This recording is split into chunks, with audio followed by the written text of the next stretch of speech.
Kapag umutot ka sa classroom, huwag kang gagalaw agad.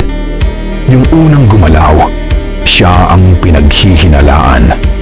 Sa group psychology, mas suspicious ang nerbiyoso kaysa sa kalmado.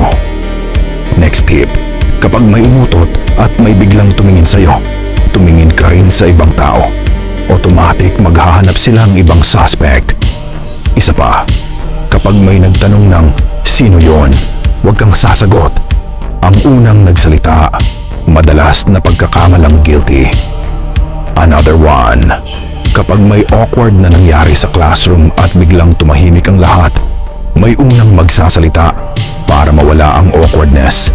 Kung ayaw mong mapunta sa iyo ang atensyon, mauna kang magsabi ng kahit obvious. Ang init no? Oy, anong oras na? Susunod ang utak ng iba.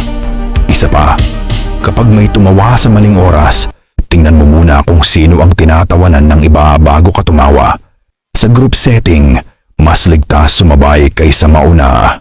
Last tip, kapag ayaw mong mapansin ng teacher, huwag kang masyadong tahimik at huwag ding masyadong active. Yung sobrang tahimik, napapansin.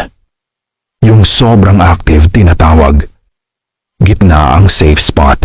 Kung gusto mo pa ng dark psychology tips, i-follow mo lang ako.